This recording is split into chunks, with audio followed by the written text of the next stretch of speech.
Hola a tots i benvinguts a la història d'altres contes. En els pròxims vídeos estudiarem els pobles que habitaven la península ibèrica a l'arribada dels romans.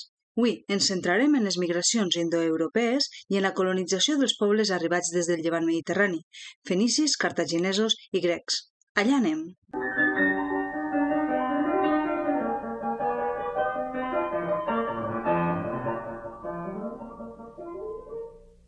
La configuració cultural, social, econòmica i política que van trobar els romans en desembarcar a la península ibèrica era el resultat de la interacció entre les poblacions indígenes i els moviments de població arribats des d'Europa, pobles indoeuropeus que la historiografia ha agrupat sota la denominació de celtes, i des del llevant mediterrani, els colonitzadors fenicis, cartaginesos i grecs. Fenicis i grecs van entrar en contacte amb la gran cultura de l'Occident europeu, tartessos, mentre que la seva interacció amb els pobles de la franja mediterrània va donar origen a la cultura ibèrica. Els pobles celtes es van instal·lar en la zona nord-occidental de la península ibèrica, mentre que l'anomenada cultura celtibèrica es va estendre per les zones de contacte entre celtes i ibers. L'arribada dels celtes, pobles de llengua indoeuropea, a la península ibèrica es va produir en dues onades. La primera, cap a l'any 1000 abans de Jesucrist, a la fi de l'edat del bronze.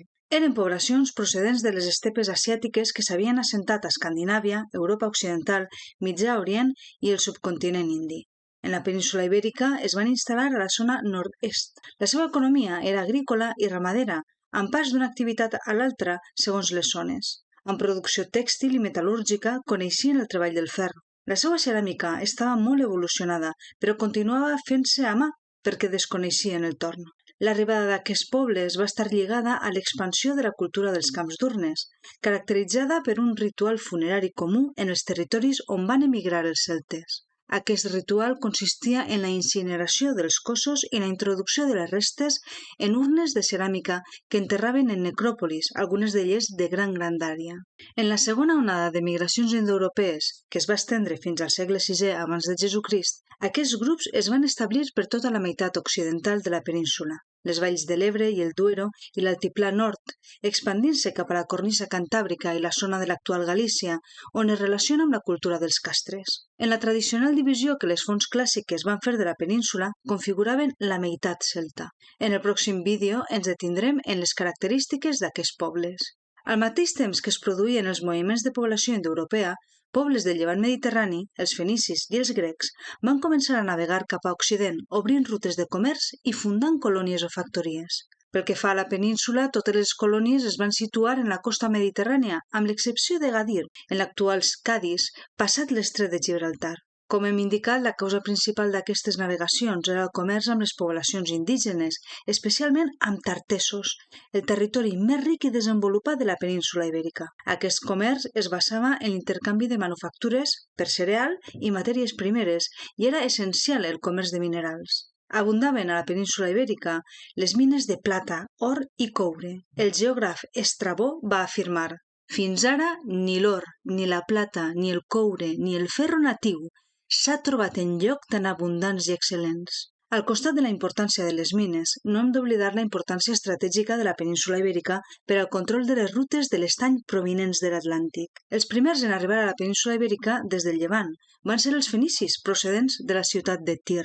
Els fenicis havien situat les seues colònies comercials en la riba sud del Mediterrani, facilitant la seva navegació de cabotatge. Segons les fonts clàssiques, van fundar la ciutat de Gadir al 1104 abans de Jesucrist, més enllà de les columnes d'Hèrcules, encara que les evidències arqueològiques més antigues daten del segle VIII abans de Jesucrist. Encara així es considera la primera ciutat d'Occident.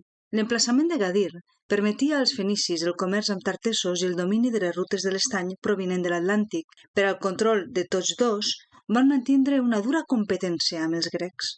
Els fenicis no es van limitar a aquests assentaments.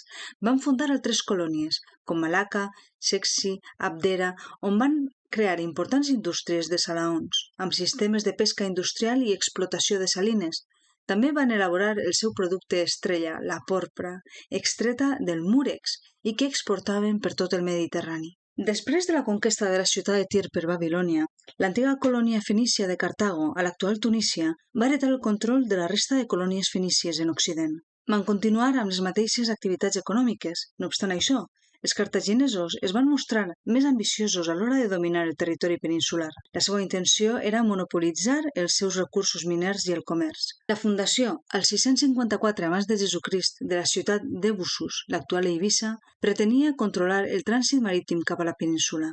Grecs i cartaginesos es van enfrontar en Alàlia, a les costes de Còrsega, al 532 abans de Jesucrist. La victòria va permetre als segons limitar la presència grega al sud peninsular, la qual cosa va tindre una importància crucial per a la decadència de Tartessos, com veurem en el pròxim vídeo. L'intent cartaginès de dominar la península es va acréixer després de la derrota contra Roma a la Primera Guerra Púnica, del 264 al 241 abans de Jesucrist. Per a afirmar el seu control, van fundar noves colònies com Cartago Nova al voltant de l'any 227 abans de Jesucrist, la seva capital en el territori peninsular, i van signar aliances amb els pobles ibèrics, els mercenaris dels quals van ser clau a la Segona Guerra Púnica del 218 al 201 abans de Jesucrist, la d'Anníbal, Escipió, els elefants, la guerra que va iniciar la intervenció de Roma a la península ibèrica.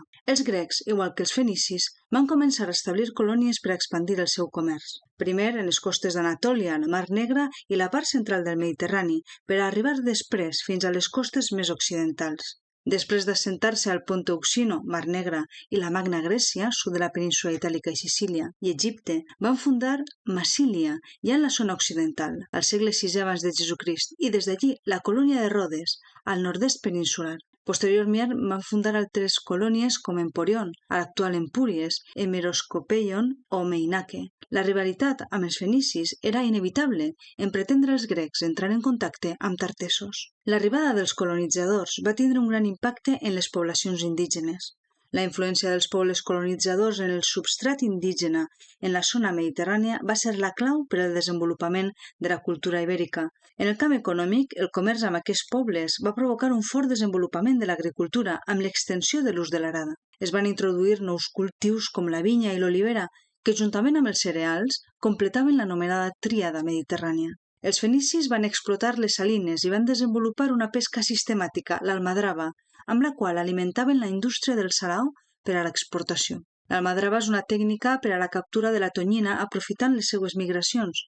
Consisteix en la instal·lació d'un entramat de xarxes al pas de les tonyines per a la seva posterior captura. És una tècnica que encara es practica en la costa sud del Mediterrani, a Espanya, especialment a la badia de Cadis, a l'Algarve portuguès, al Marroc i a Sicília. Aquesta indústria va tindre la seva continuïtat en el món romà, amb l'exportació del garum, una salsa elaborada amb vísceres de peix fermentat, amb herbes aromàtiques i vinagre. Aquesta fastigosa delícia s'exportava a tot l'imperi. Des dels tallers d'Orient van arribar manufactures per a intercanviar per matèries primeres i minerals, però també per influència oriental es van desenvolupar en la península. Un exemple va ser l'aplicació del torn a la producció de ceràmica. La mineria i la metal·lúrgia van ser algunes de les activitats que van tindre major auge en el primer mil·lenni. La metal·lúrgia del ferro es va expandir amb l'arribada dels indoeuropeus, mentre que fenicis, cartaginesos, grecs i especialment els romans van fomentar l'explotació de mines d'or, plata, coure, ferro, mercuri i lapis speculoris o guix cristal·litzat. De la mà del comerç amb els pobles del Mediterrani oriental es va generalitzar l'ús i encunyació de moneda. Les primeres encunyacions de les quals tenim constància a la península ibèrica es van realitzar en les colònies gregues de Rodes i Emporió, al segle V abans de Jesucrist, i estan datades al segle IV abans de Jesucrist les seques fenícies de Ebusus i Gadir. En la imatge podem veure un asp púnic encunyat a Gadir amb la representació de Melkart i al revers dues tonyines i escriptura fenícia. Fins ací el vídeo d'avui. Continuarem aquest repàs per la història antiga d'Espanya amb les cultures de Tartessos, els celtes, els ibers i els celtibers. Ens veiem.